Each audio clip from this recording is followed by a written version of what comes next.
Hello friends, welcome everyone two SSC competition success YouTube channel. তো দেখো, আমি এর আগে কিন্তু তোমাদের রেলকে ফোকাস করে তোমরা যে রেলের এক্সাম দিচ্ছ, তো তার জন্য কিন্তু আমি সায়েন্সের জন্য অনেকগুলো ভিডিও প্রোভাইড করেছি, এবং তাছাড়াও শুধুমাত্র সায়েন্স নয়, মিক্সড জিকে জিএস এবং তাছাড়াও আমি ইকোনমিক্স এবং পলিটির উপরও আলাদা আলাদা ভিডিও প্রোভাইড করা রয়েছে। তো তোমরা যারা দেখোনি এই ভিডিওগুলোকে অবশ্যই তোমরা একবার দেখে নাও, কারণ তোমাদের আমি শুধুমাত্র যখন পড়াই একটা শুধুমাত্র প্রশ্ন নয়, তার থেকে যেই ধরনের প্রশ্নগুলো আসতে পারে অপশান ধরে আমি কিন্তু সেক্ষেত্রে তোমাদের বলি। তো অবশ্যই আজকেও আমি তোমাদের কিছু প্রশ্ন রাখবো, তো সেই প্রশ্নগুলো তোমরা কমেন্ট বক্সে অ্যান্সার দিও। তো দেখো, আজকে প্রথম প্রশ্ন কী বলছে, শুরু করা যাক। বলছে all India Harijan Sangh established in, মানে কি অল ইন্ডিয়া হরিজন সংঘটা কত সালে এটা এস্টাবলিশ হয়েছিল? তো দেখো, এটা আমরা সবাই জানি, এটা হচ্ছে অপশান সি 1932-তে এটা কিন্তু এস্টাবলিশ হয়েছে। তাহলে এটার উদ্দেশ্যটা কী ছিল একটু আমরা দেখে নিই। তো সেটা হচ্ছে কি অস্পৃশ্যতা দূর করা। ঠিক আছে, হরিজন সংঘ মানে কি অস্পৃশ্যতা দূর করা এবং অবহেলিত বা বঞ্চিত যে সম্প্রদায় রয়েছে তাদের কিন্তু উন্নতির জন্য একটা চেষ্টা করা। তাহলে এখানে হচ্ছে কারেক্ট অ্যান্সার হচ্ছে অপশান সি। নেক্সট দেখো, নেক্সট বলছে at which among the following places Indian national Congress adopted the resolution of পূর্ণ স্বরাজ। তো এটা কিন্তু একটা খুবই ইম্পর্টেন্ট প্রশ্ন এবং তোমরা অনেকেই জানো এটা। তো এটা হচ্ছে তোমাদের অপশান বি, যেটা হচ্ছে লাহোর সেশন হয়েছিল। এবং সেক্ষেত্রে মাথায় রাখতে হবে, সেক্ষেত্রে কিন্তু প্রেসিডেন্ট ছিলেন আমাদের, এই প্রশ্নটা আসে JL নেহেরুজি। বারবার পরীক্ষায় কিন্তু প্রশ্নটা এসছে, ভালোভাবে কিন্তু জিনিসটা মাথায় রাখবে। এবং এখানে যদি আমরা যদি বলি যে পূর্ণ স্বরাজ রেজলিউশনটা ড্রাফট কে করেছিলেন, সেটাও কিন্তু অবভিয়াসলি অ্যান্সার হবে কিন্তু JL নেহেরুজি। নেক্সট প্রশ্ন দেখো, নেক্সট প্রশ্ন বলছে which among the following language is not there in the 8th schedule of constitution of India. তো আমরা জানি 8th শিডিউলে আমাদের কতগুলো ল্যাঙ্গুয়েজ রয়েছে, 22 ল্যাঙ্গুয়েজ কিন্তু আমাদের রয়েছে। তো আমরা যদি দেখি, প্রথমে একটু ভালোভাবে মাথায় রাখো, এখান থেকে কিন্তু পরীক্ষার প্রশ্ন আসে। প্রথমে কিন্তু আমাদের ছিল হচ্ছে 14টা ল্যাঙ্গুয়েজ। ওকে, তারপর সেখান থেকে এলো হচ্ছে তোমার যে 21st অ্যামেন্ডমেন্টের মাধ্যমে এলো হচ্ছে তোমার সিন্ধি ল্যাঙ্গুয়েজ। তারপর হচ্ছে তোমার 71st ল্যাঙ্গুয়েজের মাধ্যমে এলো হচ্ছে তোমাদের কোঙ্কনি, মণিপুরি এবং নেপালি ল্যাঙ্গুয়েজ। এবং মানে লাস্টে আমরা যদি বলি, সেটা হচ্ছে 92nd অ্যামেন্ডমেন্টের মাধ্যমে আমার এলো বোডো, ডোগরি, মৈথিলি এবং সাঁওতালি। এই অ্যামেন্ডমেন্টটা কিন্তু ভালো করে মাথায় রাখবে এবং ইয়ারটা মাথায় রাখবে, এটা হচ্ছে 2003। আরেকবার রিভাইজ করিয়ে দিই তোমাদের, যে দেখো প্রথম হচ্ছে তোমাদের 21st অ্যামেন্ডমেন্ট, তারপরে হচ্ছে তোমাদের 71st অ্যামেন্ডমেন্ট, এবং লাস্টে আমরা বলছি হচ্ছে 92nd অ্যামেন্ডমেন্ট, এবং এখানে কিন্তু ইয়ারটা মাথায় রাখবে 2003 সাল। তাহলে এখানে তাহলে কারেক্ট অ্যান্সার যেটা হবে সেটা হচ্ছে তোমাদের রাজস্থানী, অপশান বি। নেক্সট প্রশ্ন দেখো, বলছে যে জাতাকাজ আর সেক্রেট টেক্সট অ্যাসোসিয়েটেড উইথ। তো এই যে জাতাকাজটা মানে কোন কিসের সাথে, তোমার হিন্দুইজম, জৈনিজম, বুদ্ধিজম নাকি জিউস? তো অবভিয়াসলি আমরা জানি এটা কিন্তু অপশান সি, মানে হচ্ছে বুদ্ধিজমের ওপর। এবং আরেকটা প্রশ্ন এখান থেকে দেয় যে জাতকাটা মানে কিসে, কোন ল্যাঙ্গুয়েজে? তো এটা কিন্তু মাথায় রাখবে, এটা হচ্ছে পালি এবং হচ্ছে কি সংস্কৃত, দুটোর ভাষাতে মানে এটাতে লেখা রয়েছে। ওকে, নেক্সট প্রশ্ন দেখো, which among the following schedules is related to the responsibilities of municipalities? তো মিউনিসিপ্যালিটির সম্বন্ধে আমি তোমাদের আগেও বলেছি যে শিডিউলগুলোকে একটু ভালোভাবে তোমরা দেখে নিও। তো দেখো, আমরা যদি দেখি যে নাইন্থ শিডিউলটা কিন্তু ভালোভাবে মাথায় রাখবে, এটা কিন্তু ফার্স্ট অ্যামেন্ডমেন্টের মাধ্যমে কিন্তু এটাকে অ্যাড করা হয়েছিল। নেক্সট যদি আমরা বলি টেন্থ শিডিউলটা হচ্ছে আমরা সবাই জানি যে অ্যান্টি ডিফেকশন। ওকে, অ্যান্টি ডিফেকশনের কথা কিন্তু এক্ষেত্রে বলা হচ্ছে। 11টা আমরা জানি সেটা হচ্ছে কিন্তু পঞ্চায়েতের কথা আমরা বলেছি, এবং এখানে কারেক্ট যেহেতু মিউনিসিপ্যালিটিস বলেছে, অপশান ডি হচ্ছে কিন্তু এটা কারেক্ট অ্যান্সার আমরা বলবো, অপশান ডি, যেহেতু এখানে মিউনিসিপ্যালিটিস বলেছে। Who among the following had drafted the Declaration of Independence Pledge in 1930? তো Declaration of Independence Pledge বললে কিন্তু আমরা অপশান বি হবে না, সেক্ষেত্রে কিন্তু আমাদের কারেক্ট অ্যান্সার হচ্ছে Mahatma Gandhi. Which Indian state share the longest land border with Bhutan? মানে কি, খুব সহজ একটা প্রশ্ন, যে ভুটানের সাথে কোন ভারতীয় রাজ্যটা সবচেয়ে বেশি ল্যান্ড বর্ডার শেয়ার করে? তো এখানে কারেক্ট অ্যান্সার যেটা হবে সেটা কিন্তু হচ্ছে আসাম। ওকে, এটা কিন্তু হবে আসাম। এবং যদি প্রশ্ন করে যে বাংলাদেশের সাথে, তাহলে কী হবে? বাংলাদেশের সাথে কিন্তু ওয়েস্ট বেঙ্গল হচ্ছে সবচেয়ে বেশি সীমানা শেয়ার করে থাকে। Which among the following organization merged with Congress in 1886, মানে কি 1886 সালে তোমার কংগ্রেসের সাথে ওকে মার্জ উইথ কংগ্রেসের সাথে কিন্তু মার্জ হয়ে গিয়েছিল এদের মধ্যে কোন অর্গানাইজেশনটা। তো এখানে তার কারেক্ট অ্যান্সার হচ্ছে ইন্ডিয়ান ন্যাশনাল অ্যাসোসিয়েশন। তো ইন্ডিয়ান ন্যাশনাল অ্যাসোসিয়েশনে আমরা যদি এস্টাবলিশের কথা বলি সেটা কিন্তু হয়েছিল 1876-এ, এটা মাথায় রাখবে, পরীক্ষায় বারবার প্রশ্নটা দেয়। এবং এটাকে এস্টাবলিশ করেছেন হচ্ছে সুরেন্দ্রনাথ ব্যানার্জি এবং হচ্ছে আনন্দমোহন বোস। সুরেন্দ্রনাথ ব্যানার্জি এবং আনন্দমোহন বোস। আচ্ছা, দেখো এখানে একটা জিনিস মাথায় রাখবে যে ব্রিটিশ আচ্ছা এটা যদি আমি দেখি যে ইন্ডিয়ান লিগ, ওকে ইন্ডিয়ান লিগটা আমরা যদি মাথায় রাখি, এটা কিন্তু মাথায় রাখি ভালোভাবে, 1875-এ এটা কিন্তু হয়েছিল। এবং এক্ষেত্রে ছিলেন মানে এস্টাবলিশমেন্টের কথা আমরা যদি বলি তো আমরা বলবো শিশির কুমার ঘোষ। এটা কিন্তু মাথায় রাখবে। অর্গানাইজেশন যে তোমাদের আসে WBCS-এর ক্ষেত্রে মেনলি আমরা যদি বলি তো সেক্ষেত্রে কিন্তু এই চারটা পুরো একদম মাথায় রাখবে। How long did constituent assembly take to frame the constitution, মানে কনস্টিটিউশনটা তৈরি হতে কনস্টিটিউয়েন্ট অ্যাসেম্বলি কত সময় নিয়েছিল? তো এটা আমরা বলতে পারি অ্যাপ্রক্সিমেটলি 3 ইয়ার্স, কারণ আমরা যদি এক্স্যাক্ট বলি সেটা আমরা বলবো হচ্ছে 2 ইয়ার্স, ওকে, এবং হচ্ছে তোমার 11 মান্থ এবং হচ্ছে তোমার 17 ডেজ। এটা একটুখানি দেখে নিয়ে মোটামুটি 2 ইয়ার 11 মান্থসটা মাথায় রাখবে, ওকে। In which of the following states of India is located the Chiria iron ore mine complex? তো এই ধরনের যে আয়রন ওর মাইন কমপ্লেক্সগুলো কোথায় অবস্থিত, কোন স্টেটে অবস্থিত, এগুলো কিন্তু তোমাদের জিওগ্রাফির ক্ষেত্রে কিন্তু বারবার তোমরা রেলের পরীক্ষাও যখন দিচ্ছ এগুলো কিন্তু খুব খুব ইম্পর্ট্যান্ট হবে। তো এখানে তাহলে কারেক্ট অ্যান্সার কোনটা হবে? অবভিয়াসলি হচ্ছে ঝাড়খণ্ড, অপশান সি হচ্ছে correct answer. Who among the following is the ex officio chairman of the council of states, মানে কি কাউন্সিল অফ স্টেটসের এক্স অফিসিও চেয়ারম্যান আমরা তাহলে কাকে বলবো? অবভিয়াসলি আমরা বলবো হচ্ছে ভাইস প্রেসিডেন্টে। আমরা জানি প্রেসিডেন্টকে আমরা কোন আর্টিকেলে পাচ্ছি, হচ্ছে আর্টিকেল হচ্ছে 52-তে। আচ্ছা, তোমরা আমাকে তাহলে কমেন্ট বক্সে জানাবে যে গভর্নরটা আমরা কোন আর্টিকেলের মাধ্যমে পাই, এটা কিন্তু তোমরা আমাকে কমেন্ট বক্সে জানাবে। নেক্সট দেখো, নেক্সট বলছি কি যে apex bank for supplying agricultural credit. যখন এগ্রিকালচারাল ক্রেডিট কথাটা আমি পড়ছি তখন অবভিয়াসলি কিন্তু হবে নাবার্ড, ওকে, নাবার্ড কিন্তু হবে। এবার আমি নাবার্ড সম্বন্ধে বলি, দেখো নাবার্ড কিন্তু এস্টাবলিশমেন্ট হচ্ছে 1982-তে, এটা কিন্তু আমাদের মাথায় রাখতে হবে। এবং নাবার্ডের কথা ফুল ফর্মটা কিন্তু আমাদের আসে যে national bank for agricultural and rural development, national bank for agricultural and rural development. দেখো তাহলে কথাটার মধ্যেই কিন্তু রয়ে গেছে, আমরা যদি ফুল ফর্মটা জানতাম আমরা কিন্তু অবশ্যই এটাকে খুব সহজেই অ্যান্সার করতে পারতাম। নেক্সট দেখো, নেক্সট হচ্ছে ভিতরকণিকা ম্যানগ্রোভস আর in which of the following states. তো এই ভিতরকণিকা ম্যানগ্রোভটা কোন স্টেটে রয়েছে? তো এখানে অবভিয়াসলি আমরা জানি সেটা কিন্তু ওড়িশা হবে, ওড়িশাতে রয়েছে হচ্ছে Bhitarkanika mangroves. Who among the following was the vice president of the interim government formed in 1946?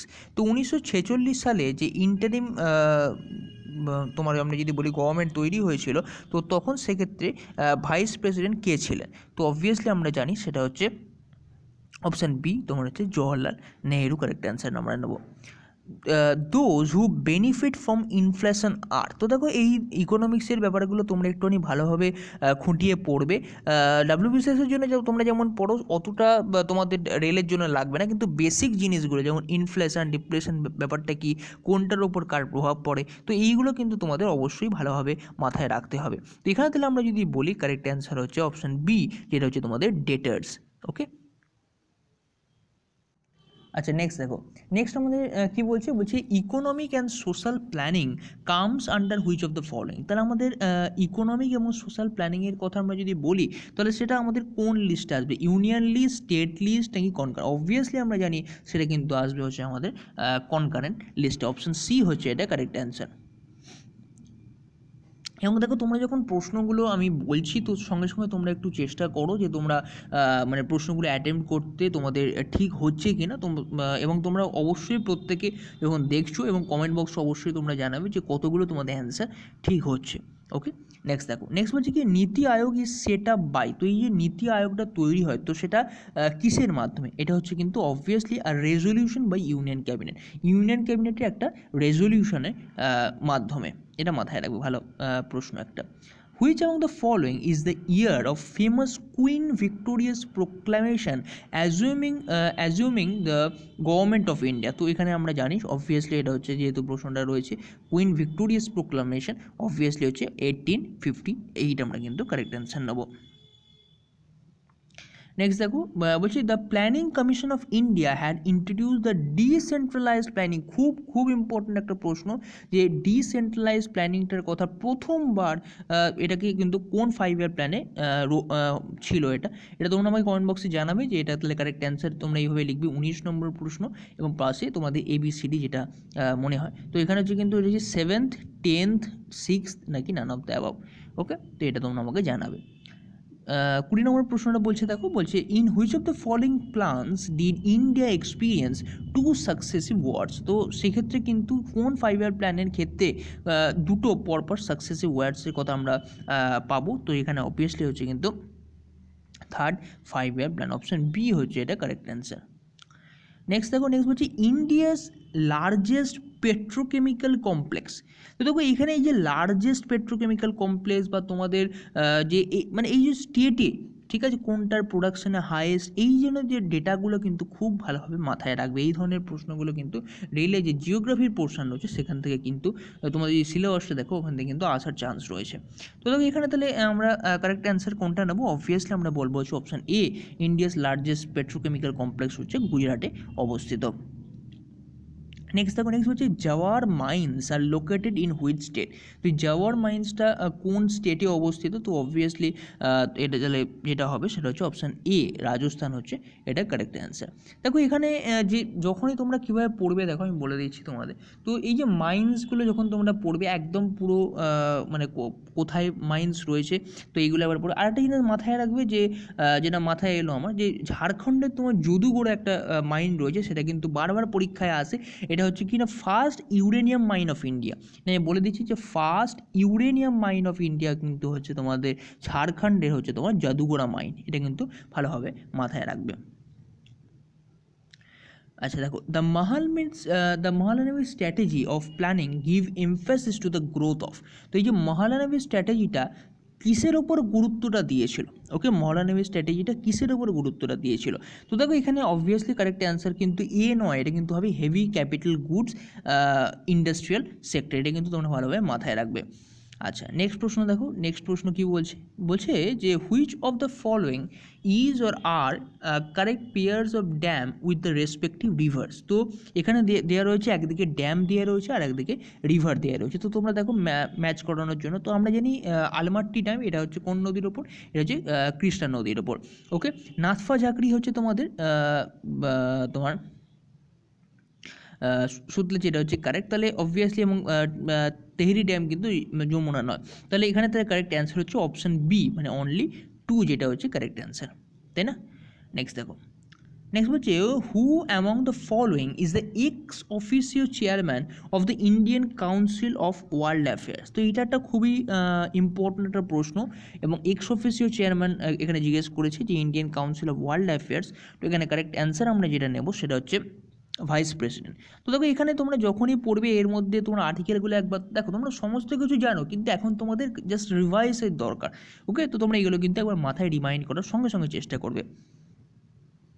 Next দেখো, নেক্সট বলছি the east India company was deprived of monopoly. Deprive মানে হচ্ছে কি বঞ্চিত হওয়া। ওকে, মোনোপলি অফ ট্রেড তোমার ব্যবসা বাণিজ্যের ক্ষেত্রে with India except tea trade by which among the following act? তো এই অ্যাক্টগুলো থেকে তোমরা কিন্তু ভালোভাবে একবার দেখে নিও, তোমাদের লক্ষ্মীকান্ত হোক বা যেখান থেকেও তোমরা কিন্তু এই অ্যাক্ট থেকে একটা প্রশ্ন আসে কোনটার ফলে কোনটা কী হয়েছিল। তো এগুলো কিন্তু খুব ইম্পর্টেন্ট। এখানে কারেক্ট অ্যান্সার যেটা হবে সেটা হচ্ছে অপশান এ, যে the charter act of 1813। Okay, next দেখো, নেক্সট বলছে কি which of the following region is located in the very high risk zone of earthquake? তো এটা খুবই একটা সহজ প্রশ্ন, বলছে যে কি যে কোন অঞ্চলটা বা কোন রিজিয়নটা কিন্তু খুব হাই রিস্ক জোন, মানে খুব রিস্ক রয়েছে আর্থকোয়েক বা ভূমিকম্পের ক্ষেত্রে। তো এখানে অবভিয়াসলি হচ্ছে আমাদের হিমালয়ান রিজিয়ন কিন্তু আমরা জানি যে খুবই ভূমিকম্প প্রবণ বা হাই রিস্ক সেখানে কিন্তু রয়েছে। আচ্ছা নেক্সট দেখো, নেক্সট বলছে কি the area of arid topography with sand dunes in the Aravalli are known as by which of the following name. তো এখানে দেখো চারটে নাম দেওয়া রয়েছে, যে ব্লিজার্ড, ভারখানস, ব্যাডল্যান্ড নাকি ময়দান। তো এখানে তাহলে কারেক্ট অ্যান্সার যেটা হবে সেটা হচ্ছে ভারখানস। অপশান বি হচ্ছে এটার কারেক্ট অ্যান্সার।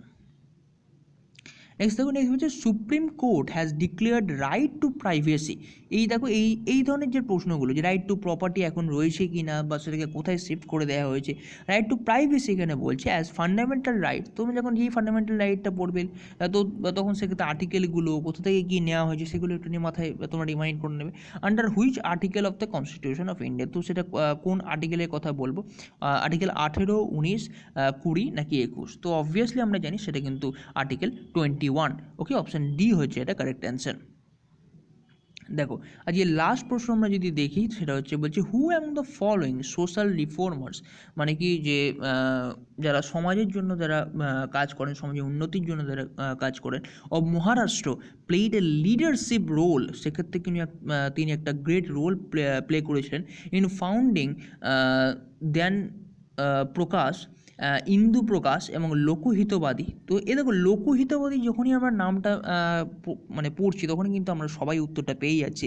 তো লোকহিতবাদী আমরা যদি বলি সেটা হচ্ছে গোপাল হরি দেশমুখ। তো দেখো আজকে আমি যদি বলি ভিডিওটা আমি এখানেই কমপ্লিট করছি, এবং তোমরা তোমাদের যে প্রশ্নগুলো করলাম অবশ্যই তোমরা কিন্তু আমাকে কমেন্ট বক্সে প্রশ্ন নাম্বার দিয়ে তোমরা কিন্তু তার অ্যান্সারটা দিও। এবং তোমরা মোস্ট ইম্পর্ট্যান্ট তোমরা কিন্তু কমেন্ট বক্সে জানিও যে তোমাদের ভিডিওগুলো কেমন লাগছে, বা তোমাদের যদি স্পেশালি যদি কোনো রকম ভিডিও দরকার হয় তো তোমরা সেক্ষেত্রে কমেন্ট বক্সে জানিও। আমি তোমাদের অবশ্যই তার উপরে কিন্তু ভিডিও তোমাদের প্রোভাইড করার চেষ্টা করব। আর লাস্ট একটা রিকোয়েস্ট, তোমাদের যদি ভিডিওটা আই হোপ কি তোমাদের অনেকটা হেল্পফুল হচ্ছে, তো তোমাদের যদি ভিডিওটা ভালো লাগে অবশ্যই ভিডিওটা একটা লাইক করে দিও, চ্যানেলটাকে সাবস্ক্রাইব করে দিও, এবং ভিডিওর লিঙ্কটা তোমাদের বন্ধুদের মধ্যে শেয়ার করে দিও। So thank you everyone, thanks for watching the video.